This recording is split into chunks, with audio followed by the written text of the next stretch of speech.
Palpitations are an awareness, usually an uncomfortable awareness of your heartbeat. They can be regular, irregular, fast, slow, can last for a few seconds to a few minutes, hours, or even days.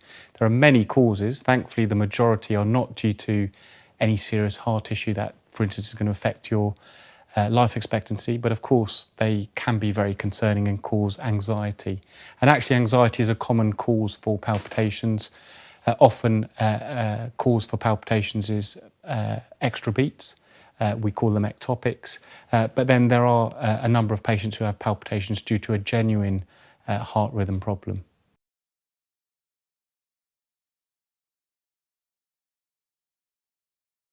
Atrial fibrillation is a diagnosis of actually the commonest heart rhythm, sustained heart rhythm problem, and it's extremely common. 1 in 4 people beyond the age of 40 will develop atrial fibrillation at some stage in their life, and it is a very significant health problem because it confers a significantly increased risk of having a stroke. In fact, it's the leading independent risk factor for stroke and will increase your risk by approximately 500%.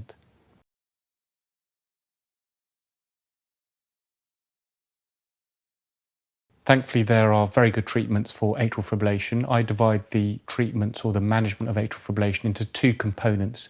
The most important component is to address that significantly increased risk of stroke.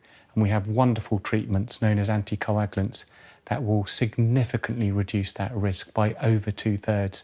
And there are many anticoagulants now available. Historically, up until recently, warfarin was the only treatment available, but we now have newer treatments that are more convenient to take and require less monitoring and actually have been proven in many respects to be safer than warfarin.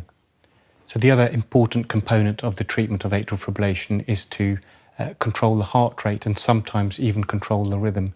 Most patients with atrial fibrillation will tend to have a fast heart rate, and simply lowering that heart rate, which can usually be easily done through medications like beta blockers, calcium channel blockers.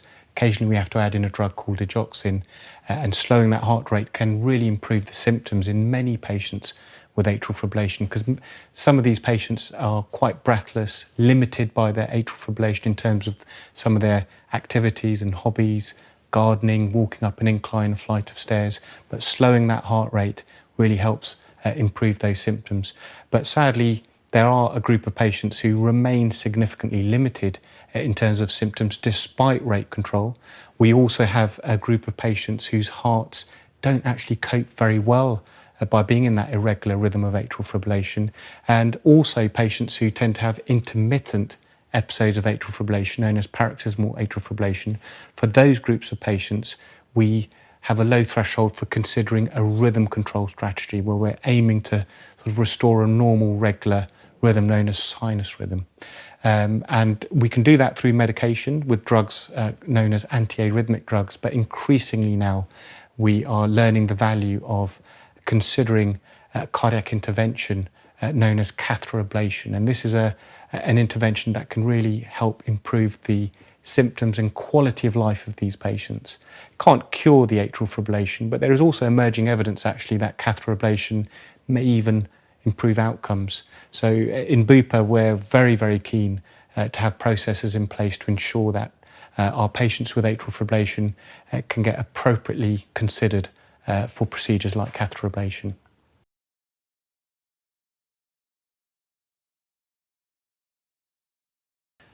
So a heart murmur is simply a sound coming from the heart due to the blood flow within the heart heard by a stethoscope. A very common finding, usually an incidental finding made by, for instance, a doctor during a health assessment. The majority, thankfully and reassuringly, are not due to any significant underlying problem with the heart, but occasionally heart murmurs can be due to a problem with the structure of the heart, and in particular a damage to one or more of the heart valves, which is why all patients with a murmur really should be checked out. Heart valve disease can be dangerous, particularly if it's causing a patient's symptoms like breathlessness, lightheadedness, or the feeling of perhaps passing out, wanting to pass out, because that indicates that the valve disease has probably become quite severe and putting significant strain on the heart. And really these patients should be referred for an urgent specialist assessment, and the gold standard first line test for that is usually an echocardiogram, which uses the same technology as a baby scan.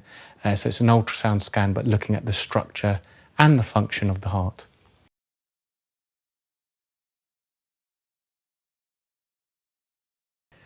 So heart disease is a pretty broad term for a significant disease of the heart. Coronary heart disease specifically, though, refers to a narrowing of one or more of the coronary arteries due to a process known as atherosclerosis, which is a gradual furring up of the arteries with fatty deposits. Most patients with coronary heart disease are blissfully asymptomatic, but some patients, particularly when the coronary artery heart disease becomes advanced and starts to limit the flow of blood to the heart, can experience chest tightness and or chest pain on exertion. This is known as angina.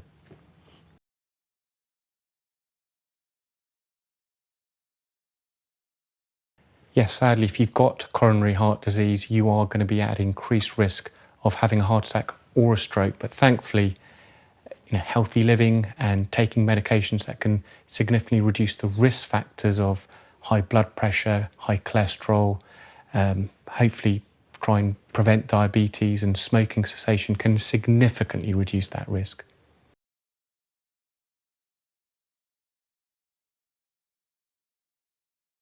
As with all medical conditions, coronary heart disease does have a genetic component as well as an environmental and lifestyle influence. For some patients, thankfully a minority, there is a strong genetic and therefore hereditary drive to their coronary heart disease, which is why it's very important for these patients that we take a very good family history so that we can identify them. And because heart disease is so common, it would be very unlikely for any of us not to have some member of our extended family who's had a heart problem. Not particularly worried about the odd family member having a heart problem. What we're really worried about are those patients who have a history of early coronary heart disease, particularly in first degree relatives, so brothers, sisters, parents and grandparents. So by early, I mean really below the age of 55 in a male relative or 65 in a female relative, because those sort of family histories are likely to represent an underlying genetic sort of drive to early coronary heart disease, and those members really do need more careful assessment.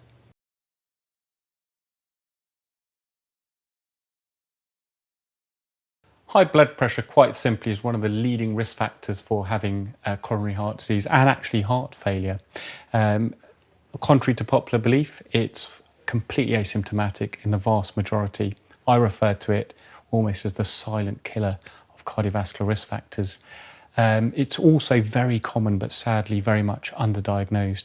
And when we refer to patients having high blood pressure, what we're actually saying is the pressure within certain blood vessels that supply the organs of the body, so the arteries or the arterioles, are at a much higher pressure.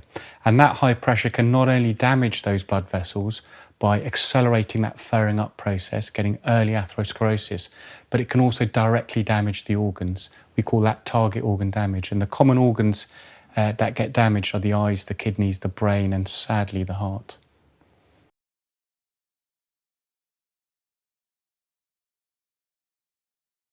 We should definitely be monitoring our blood pressures. I think we've moved away from relying on readings taken at the GP surgery or in a hospital clinic setting. They're not really representative of your day-to-day blood pressure. And we know from evidence that a much better reflection is taking lots of blood pressure readings in a home situation and averaging them out. And ideally, we should be taking at least 14 readings over a week, so twice a day for a week, but not doing that very frequently, perhaps maybe every 6 months or so, to get a really good gauge of how your blood pressure is going.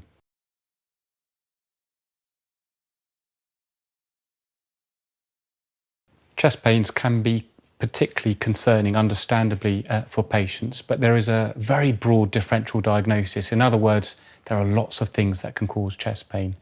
Commonly, patients can have a musculoskeletal cause, so they could have a pulled muscle between the ribs in their chest, and that can cause actually quite excruciating and worrying chest pain for members. It tends to be very localized, so patients can point to that type of pain. Problems with the lung or the lining of the lung can cause chest pain. Reflux into the gullet or indigestion can also cause chest pain, but of course, chest pain can be due to the heart, and cardiac chest pain tends to have specific characteristics. Very rarely do you get a patient who can point specifically to cardiac chest pain. The way the heart is innervated, the nerve supply to the heart dictates that the pain's going to be more diffuse. Some patients will gesticulate with their fist held tight to their chest, describe it as a heaviness or a tightness, and the chest pain can actually radiate to other parts of the body, commonly the left arm, the neck, or the jaw. Very, very few patients actually will have chest pain due to a heart attack. For those patients who are having a heart attack, they generally look unwell, feel unwell, maybe clammy or nauseous. But in some patients, it can be very difficult, especially if they've got atypical sort of pain, to differentiate from other causes. So I think my take-home message is, if any of our members have any symptoms that they think could be due to a heart attack, you must seek immediate medical attention and dial 999.